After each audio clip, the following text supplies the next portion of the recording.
Paper review, and I have with me two gentlemen, Dr. Ojon, leadership and communications strategist, and Dr. Dayo, Kayode, a political technocrat. Thank you, gentlemen, for coming on TVC Breakfast this morning. All right, let's head straight to the newspapers, and I start with The Nation. And the major headline here says, hundreds killed in Sri Lanka Easter attacks. Well, Tinubu defends his role in assembling leadership battle and backing Buhari's choice to stop hijack of Senate House. And I will move to the Vanguard. Acute hunger outrage as IDP children feed on onion leaves. Can laments the situation in IDP camps. ACF calls for immediate probe. And on the front page of the Blueprint, resignation, why Buhari is still silent on Onoi. NJC's recommendation, dangerous path to tread. And on the front page of the Daily Sun, borrowing, IMF World Bank restate fears for Nigeria. No cause for alarm, Minister. And finally, on the front page of The Guardian, over 138 die as Sri Lanka's blast hit churches, hotels. World leaders mourn, government imposes curfew, shuts down social media. Well, gentlemen, one story I would like for us to talk about is on the front page of the Vanguard, talking about acute hunger outrage as IDP children feed on onion leaves. This is really sad. I'll start with you, Dr. Kayode. Why would they not feed on onion leaves? When the leadership are always there, embezzling the money meant for to be taking good care of those people there, it's appalling. Really appalling. It's very appalling, and it even angers me for somebody now to be calling for probe. Probe for what? Don't you know the people in charge of that money? How do we get to the root of this matter if we do not have a probe or investigation? The one they have been probing in the past, what has happened? The 250 million saga, what happened to it? Till now, nobody is saying anything about it. The issue is we know the people that are keeping this money. Why can't we just go for them straight away? Nobody has been punished. Nobody has been punished as regards people embezzling this money in the past.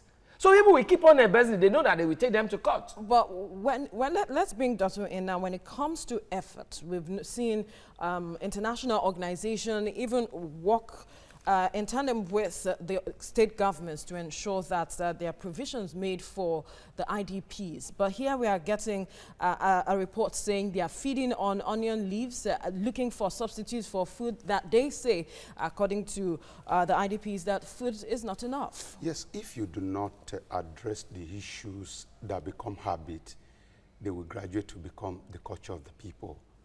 We have a culture as a people to benefit from crisis. And that's why we still even have the problem of Boko Haram, because there are people who naturally benefit from issues like this, from those crises. And that's why they continue to sponsor crisis. Now, it is not wrong to say they want to investigate.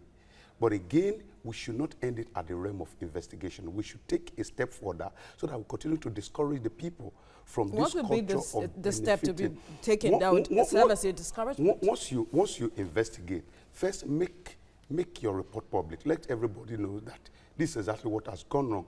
And move a little bit further by punishing the perpetrators.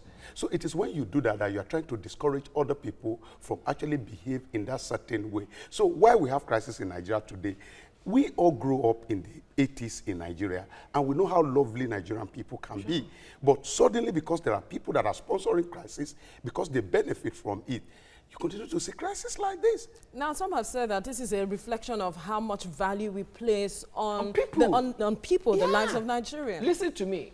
The other time when we were talking about the xenophobic attitude of South Africans to Nigerians, and they were now blaming them. I said, why should you blame South Africans? Let us also blame our leaders. Because we don't place value on human beings. Before you know it, a leader will be out of the country who is supposed to be responsible for his citizens. And those citizens are being killed by Boko Haram. And you are not there to come and empathize with them. But if you look at those... Is this just about the leadership? I think... listen to this. When you're talking about placing value on people, South African government, do they know you? Do they know me? No. They know our leaders. Do you understand? Now, this is it an now internal depends, challenge. The issue now is, it now depends on the value. Because you are saying our leaders don't place value on us. And I'm now saying, yes, they are not placing value on nobody. If they are placing value on us, you wouldn't be seeing all those guys in IDP going hungry. You wouldn't be seeing people. I have seen some people that went to conduct research. Let's see it from another angle. Some people. You see, the problem of leadership, we can continue to talk about failure of leadership, but we will not solve the problem until we see there is a government there. No, until we see leadership, until we see ourselves as part of leadership. Okay. See, it is the duty of government to actually release some of these But when funds. they now put some encumbrances on your way to get through to them, what do you do? Hang on, let us land. So when people in government release funds, for example, they release it to people who are trusted, at least trustworthy, perhaps in government. And these people don't take the money alone. They also work with people, the leadership of the IDP. So when you are talking about leadership failure, it is not just leadership as a position government. Of being in position. Sure. Leadership is responsibility.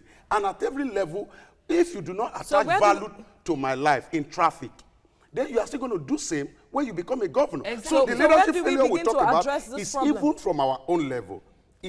So we need to address it first from the IDP camp. You see, majority of those people who maltreat people in the IDP camp, for example, are also poor people. You get to some IDPs, military men rape some of these guys. Sure. The so-called supervisors. The so-called supervisors, they will release. I know what my church as a body did to the IDP. It didn't pass through the government.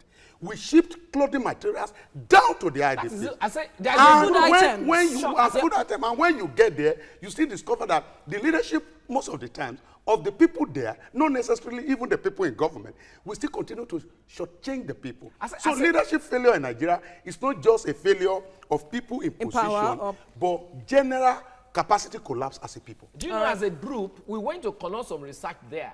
We went there with some food items. You have to pass through some bureaucratic process.